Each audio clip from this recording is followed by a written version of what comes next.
ba fo ka million tan sara ebe million tan sara ko dama bo yala ebo million tan mindi alema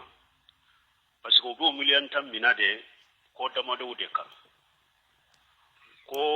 ni be bo na ya suru ye yoro do tinya aka yoro la ba dila sarabu wala ube na ya suru iye kurando jani itara ka factory do to amasara una sara ka bo worina ube na ya suru etun desira yoro israeli rela ni be bo nu ka juru bula ubu ka juru tige ka bo ika wori malade mu bu boloy bo yala konni wori minni eye minni million tan minta ka di bitigi tigi ma ebe biti kono lokaso na ka million tan ba bola jakka bi kawa kanyin kali ninde anko ko chamo be nyin kali kono folo la million tan min fule kam mina sisa bitigi tigu nu ba mina mugola uba kere ka dude mugo bata lokaso na ko ka million tan sara doni ke bawo ko ifule ka avasi min mina chogo ya fula bala chogo ya folo na ya soro eko sisa nka bitigi lokaso ninde me million tan saranye million tan beto katige kabo ika kalo sarala katafo katapa kalo ambe do tigala fo katapa a ube kalo saba avasi di o kalo saba in kono na ita sara ni o kalo saba in banna ibeto kasara don ke ko kumaten nina ni chogo min fule ninye kumaten nina don ke ba bolo bashi tala tanka betige kabo kalo sara de lakata bashi tola chogo ya fulana chama be minke ka million tay mina ila adetige kabo kalo sara la fana million tay be mina ela kabila e tusuru fana kalo e ba sara ko ni be boniye yoro minchiya mbafe mu ko min famu folo sariyaw dobe jamana kono kafiri sariyaw de do silamiya sariyaw tere ni mogo be bitigi ta location na ka million tan minana ko ni be boni yoro minchiya iba saramba adila sarabo ka worila aka do doni ke bawo bolo al mutakharrir عند الجمهور أهل العلم أن المستعذر أمين على عين المؤذرة فلا يضمن إلا بالتعدي والتفريط دونك بقى جمهور بلو فلو ni mogon be do ika du kono lokaso na yika du di mogon mi man lokaso mo ba fo de mal musta'dir dan yamma de do min cinya na du kono saralita ka don ke ba fo na yadara yere kasago ke ye min cinya ubi afara tula min cinya abo sarade me sinu min cinya ni alaka latige ko yiddo nin ka so kono ni yoro cinya na be ko odo silama ni mo min ba fo ni be bo ni yoro min cinya na iba dila sarati cinya le no silamiya sariala hari ni ya sarati mo ka silamiya sariala sarati cinya le ndero so dore mi malloka so na yoro cinya na ama yada ama fara to saralita ka bitigi kono adonna bitigi danna yamma de do ni bitigi kono na karifara la kadama danna yamma de do oka ni yoro min cinya na bitigi kono asaralita ka tanka ma yara mafarat mo kan ni ndode o fana sarati de be ko ni do na ni be bo yoro min cinya na ibadila o taka de silamiya sariya la de salima sariya tigu ko hari na ya sarati cinya lendo silamiya sariya tata ni unkato folo ni mogo mi du dira ma location na bitigi dira ma location na danna yamma de do min cinya na kono ama yara ama fara to saralita ka nin kado o ni o bora e fule ka million tan mimina doni ki bawo ko ate daga e ka barake a kono de e fule ka million tan mimina aka million tan marayede ikana magala de itate kana faraika jago kunka kana farika na folo kade aka million tan bila da mai ka marayede komi khalifa fe ikana magala de a ube ika foye mbe barake ala me ambe tonotila abeke komi almudarabatu ika million tan mbe barake akono menni tonomi sorola amba tila aka to wotogola imma ina maranya nake komi khalifa fe ite magala ube ni barake nayi abe tonotila menni ote eka ka million tan mina ebe barake nayi ale kona be location sara doni ke bawo ko nimbe do hadisa kono عن عمرو بن شعيب عن أبيه عن جده قال رسول الله صلى الله عليه وسلم لا يهل سلف وبيع ciden ko jurudo ani sanni ferete be ko kelen kono koy uko fasigi jara min fuleni bitigi kono na o fere la cey made ni dudo da kono na fere la cey ma annafa fere la cey made donc e ya fera ma e sagira kale ka wori mina ebe barake ala ha abe komi aye sanni fere ani jurudo fara nyon ka ciden ko tebbe iriba be do ni yoro la de donc abe million tammi minao midon bi nani ya mina mogola o konni abe boyiro min be tinya kadila ako bola wadila lita kana ma fartuna ma yara kele afulana aye kuram min jani ube ewa li jurumin tora la una tige ka bola o koni be se ka ke ma kawri marai kana koni marai kana barake na ye ikana farika worika ni ya farika worika dura akira al qardu kullu qardi jarra nafa fa wa riba jurudo na ben na fare sama kanimo ye yiriba be do kono be do amuri bunu shaibu ka hadisa yun kono don ke bawu ye min fo donc ni fana ka kolosi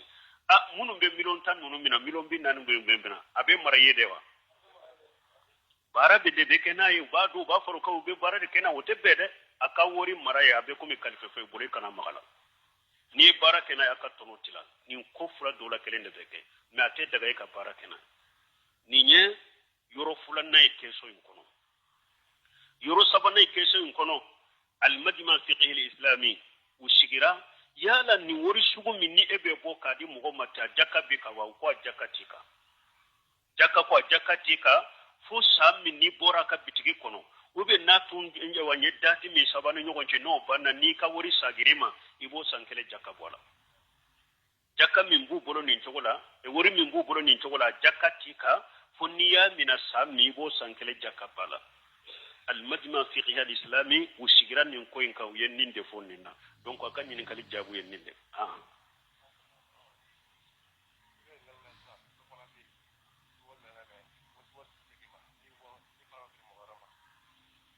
wayo fo akan yininkali kono nyine na ukode koni bebo iba feri mogorema chiren ko la bayuma la yemuluku ette seka bitigin feri tate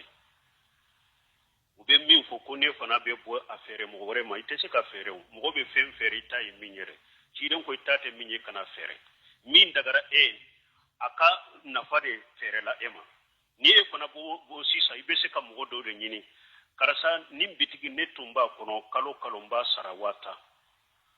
e fana ka dua kono ne nola me kalo ika asara watan fulawe o yasuru ni ka kontra madafade na yasuru eni yoro tigi santa kontra de ke sanduru e ko ibe boy ka sanduru to be beska mobili nola parce que nafa to min toro yitai ibe se ko fere mo vraiment kam go bili nola karasa ne kas ewa kontra be sanduru de tora netala ne ba fe kapo ni ngore hake dinne mai kasagi nola bitigi kono na benna ola yi kan nafa do de ferama me e ka kontra bande ko e ba ka bitigi fere ko bitanya na lote daga yada abi ka wuri de sagima e tate bitigi ni na ya soro iba kono de lokaso na kontra min dire na mo mappa kontra hake min tora o yitai donc ibe se ka mo sagi nola ola min te yoro tinya ka teme ke tumbe bara min ke bitigi kono mo min be se ko bara nyogona ke ibe se ko bili nola na kadiye karasa nyi bila nola nka sanduru to min tora tusuri ka wata tansara ne tumba sara wata na kadiye ba fay karasa ne tumba sara kalo wata ni duru ne ne ka contract we sanduru de ni e mako be yoro la e ka doe me e ba sara ne la sa wata ni duru de ni e wata duru di ne mambeta wata di bitite e rebe wa duru inta basi tenena parce que ye bitigi konona na fa de ferama mais bitigi nyereti taite se ko fere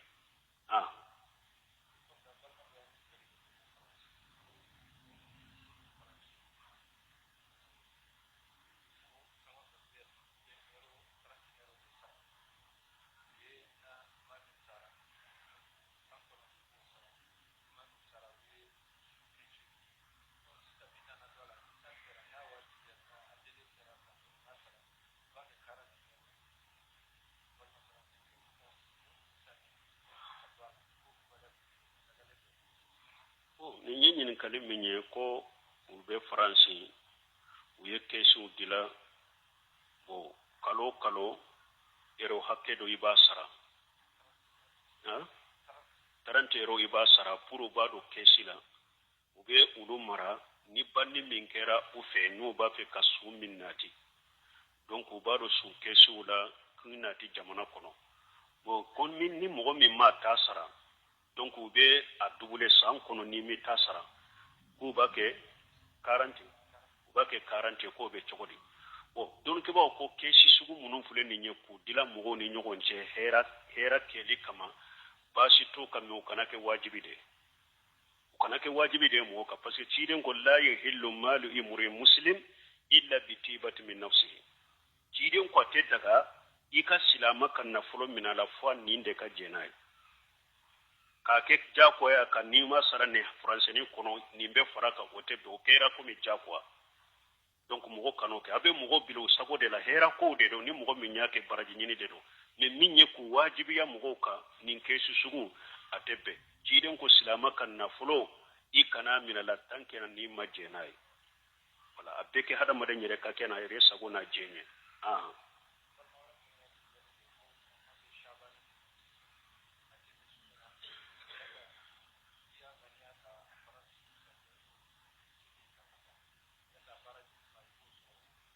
o ko an balimakɛ dɔw ko an bɛ sabani min na donc a tɛnɛn su a n'a alamisa su ni e y'a a ŋaniya k'a fara kan ka kɛ sabani fana baraji su ne ye a bɛ se k'u wasaba dɔnnikɛbaw ko tadahulul ibadat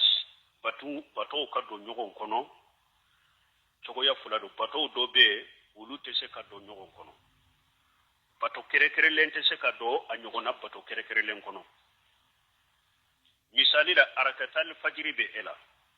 o juru bɛ e la i ma salli walaha wagati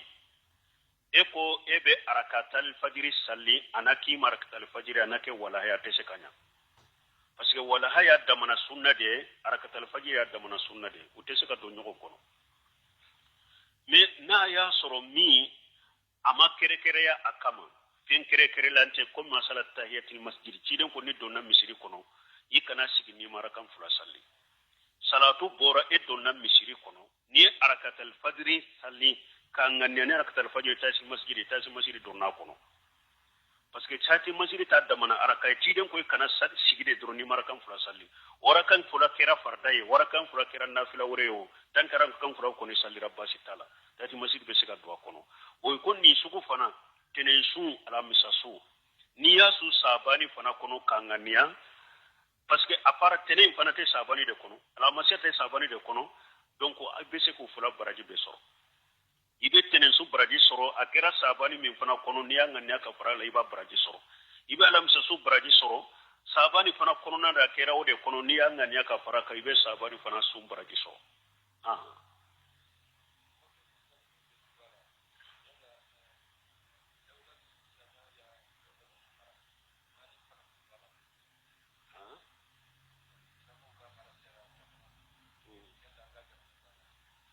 ko silamiya mara tun bɛ jamana minnu na yala an ka jamana b'a la wa ne kɔni tɛla ka dawlatila basiya tile ye n ye drapeau minnu kɔlɔsi hakili t'a la ni n ye mali ka drapeau y'a kɔnɔ Mauritanie Maghribi ninnu Djibouti ninnu Espagne ninnu i b'o y'a kɔnɔ mais lalla n tɛ se ka dantiga kan ne faamana ka lajɛ yala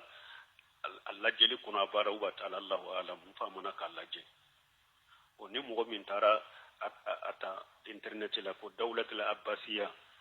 donc u b'a bɛɛ ko dawlatul abbasiya tile la u ye jamana mara bɛɛ dawlatul amawiya tile la u ye jamana mara u b'a ka jamana bɛɛ tɔgɔ fɔ k'a bɛɛ darafo fɔ donc ni i yɛrɛ taara lajɛ la n'a b'a kɔnɔ b'a taa kɔnɔ i b'o dɔn ko mɔgɔw tɔ bɛ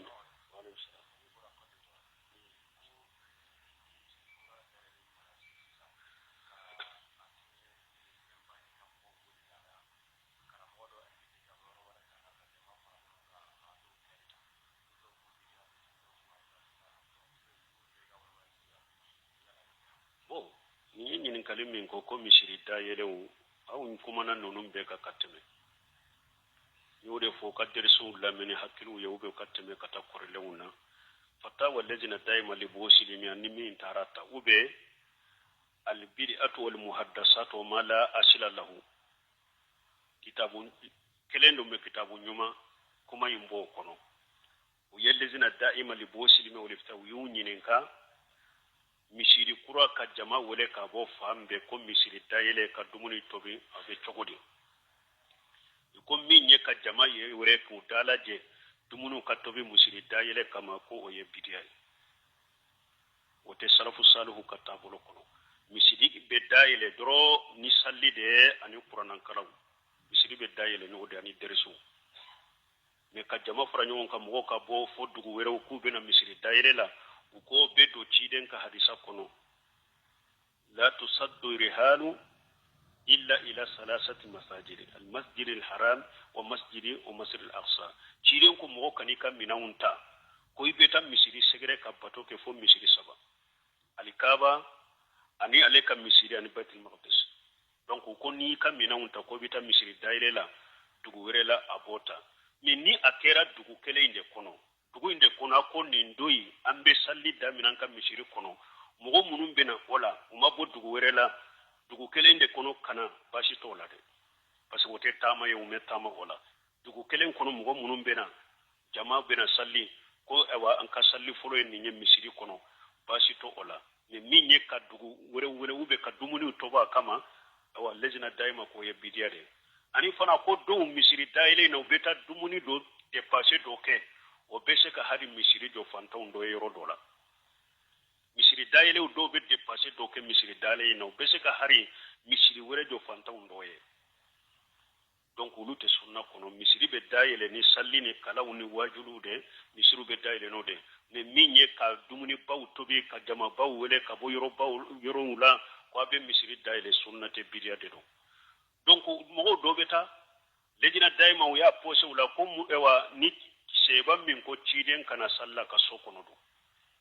itibanu ka hadisa o ko te tamayo o yeddugo ko don kono na de o te tamaye o nyode fo ni tamata la dugu kelen kono ni mo min ko beta salle basiti ka o te tamanya ni minye tama dugu ni dugu de tebe ube ka dumuni baw tobi o de tebe ala ko de bidiya wa alaikum salam wa alaikum salam wa rahmatullah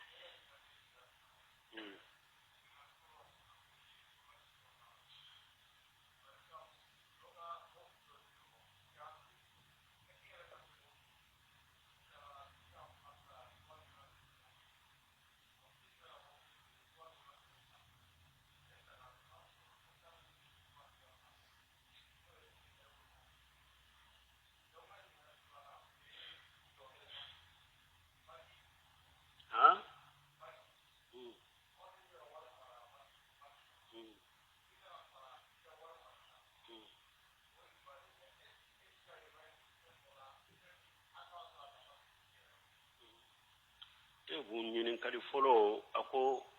parce que nu kera fulay dro ne be ñina ko folo e juma ko mobile mo ya ka mobile dima ki ka fere ako mobile 3 millions mais ni e yere mobile fere manam ne tay 3 millions de ni yemi suraka ko ni e tara mobile fere 3 millions 500 millions saba ani wa keme ko be chogodi ni mensela me fule ye doni ko ye nyon so sala ka fo ne tay ni ni yemi suraka o yitaye do ko qararu beninna qararu ye munye etita do ala tukuni yala ibina chaman suraka ba ube ibina fitini suraka itato mi fana ko ni mi suraka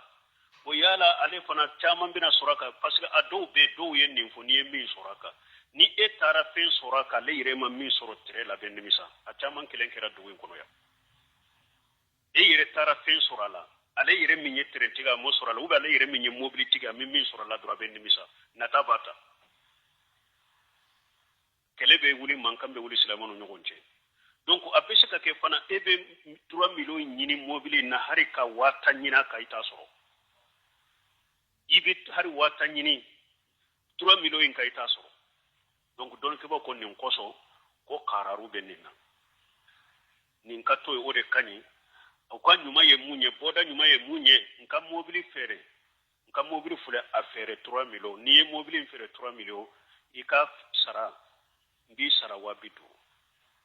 ube mbi sara wa muga ni fere ni ya fere afere la isara yeminye abe boka ni aka mobili fere abika saradima me minye ko ni ye min suraka ko qararu bala do ko basi tala de ko ni ye min suraka o yitaye ani ma min suraka fana ko yi ka perdi me nye min fo anyuma ye minye aki sara o de ya nyuma ye parce que ni qararu benina eti ta donina ibena gagné wa ubena perdi tina do donc aka biala donc on ka mobili fere fule a fere 3 millions ka sara ni basi tola fulana ko ika wori ya bila banki la banki be entre min faraka yala e bese ko do fen wori la min nafa be simawa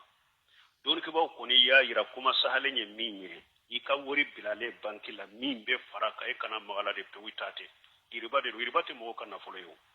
haramo na folo te mo sitai atoyede etate e ka toy ika foitala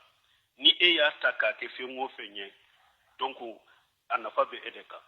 hari munun ba fo kuika taika sarawate bunu semino kumanoka ako yala hakilima ambe ibese ka forewa ko ewa bana kuta fule sugune fule ijon kinyere nora alanka an norin far korolo ko fembe ko kinyere sofe linyere sofe len ko fen kinyere ko hakilima bo kewa bo okoro de iribai haramude nka haramuta atalen ko fen kinyere nyinala ni mata yiredu kate ire bila ewa nyegen kono ewa kabine kono kido kabino kono ki farkolo be ngoni boni fenye kombolen ko fembe nyere ko hakilima bo kewa ni nye sobe de ni nye haramude atu isinya kele menka haramuto ko fen kinyere nyinala hakote se kabeo iba toyede tate ikanate foye min nafa bina ema wa alaikum salam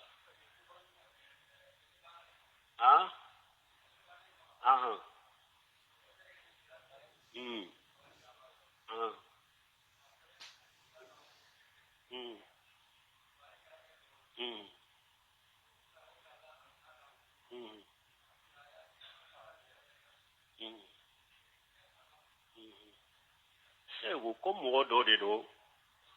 atumbe silamiya la abora silamiya la ka ke chrétien me a chrétien to tuma mi abesa ye kelimati sahada fo o ka kibariya be chogodi o folo ni silamiya sariya be mo tumbe silamiya kono i murtila ka bola ka ke kafiriye anti sabati ka kafiren kono ni silamiya sariya be foro ibe fagade man baddala dinuhu faqtuluhu cirin ko ni mo ya ka dina fala ya fa ni silamiya sariya be tante dima de al kufur al asliya mo min lesri la ibe ka kafira kan be ka e sabati nan ni wala ima so amba ko ewa sisa ni maso silamiya ma ibe ni so ngodama ni so na olambi to ka kafira ka ibe ni so ngodi islamu ma men ni eddo na ka bode ambiye fagade ika sage ka do iba ambi faga wode ka sariya donc ni ay tandira ma fo ka kerci Allah ban taraten ni nye silamiya sariya de to ko yorola kele bo fulanna ni silamiya sariya ta ko mi jamana umbe la halaminna saya wakati na ye sheru kuma fo doni ko ko na ya fo sani ni aba fo wakati min ni mana gonon kono inna Allah yuqbalu tawbata ahadikum ma lam yugharghir ala badola kelen ka tobu bina ni ma takana sagi bo kan fo gonon kono na ya so la ilaha illallah fo kasro ni ma se gonon kono et puis aya fo ni tubu nganya fana de aya fin ko ni tubu nganya de bumbaji ka kuma masala mo munun be aya fu ye vraiment tumbe chrétien minan tubira seri kuma fura fora silama de do na ya suru ni ma se gonoma amba jate silama de amba kasan kambe sallaka ka ko to bani alaje amba jate silamai me ni ewa ni shaya ni makara be nyogo nade ni nana ka bo kan fo gonon kono donc fana ama nganya ka faraka ka je yanye ko layla min fora tubu de do atumbe min ka tubi ka bola ni fana ni boli de be nyogo na ni aka ko to bani alaje lawara aka to ko to bani alaje lawara bo jinya kirila amba bara nyogonya ni kafirinya bara nyogonya de menna ya soro ewa ni mase gonoma amba jate tubiye ubo della ke yahuda demmin tumbe saya ewa abana bakatoro chiden tarafo aya kala halam minye ako kamale afo la ilaha illallah demiseni nya fanya Allah je pasika bafo chiden nya nyamara minna ko fo mesra na fanya fa fana ya don de nyi laje kumina ako demma ako ati abal qasim ako qasimu fa yi nyamara ni minya abato ake kamalen ko la ilaha illa allah muhammadur rasulullah ciden ko alhamdulillah alladhi anqadahu minan nar akoti tanube alay masammi ni demiseni kisi tasmama abora kana fo sebo e wa kwaye ta kabbali maka sukoke akabbali mare ta ka sukoke wala nayi seru kuma fula foni tubude ayasuru saya mana mafana ni mabbo kan fo gonon kono amba jate silamiya ya ye abe ko abe kasanke sallibe kalambe do kai me na ya suru nimbe gonon kono da ni boka bodi be nyugo na ya fala makotola inna la yaqbalu tawbata ahadukum ma lam yuqarrir ala badola kilen ka tubu mina ni mabbo kan fo gonon kono walem salam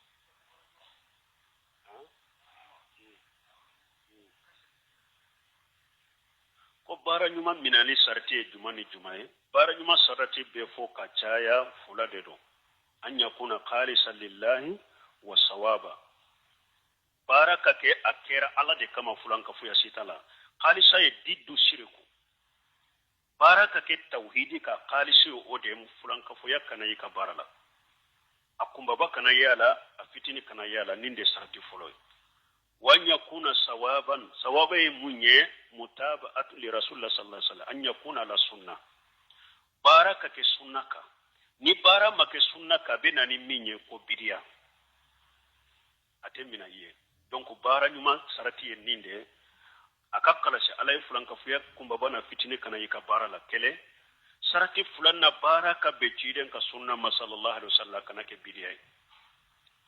parce que ciden kon faman kana yarju liqa ala ko qur'ana kono faman kana yarju liqa rabbih falyamal amalan salihan wala yushrik bi ibadati rabbi ahada ni nye ikhlasu delilay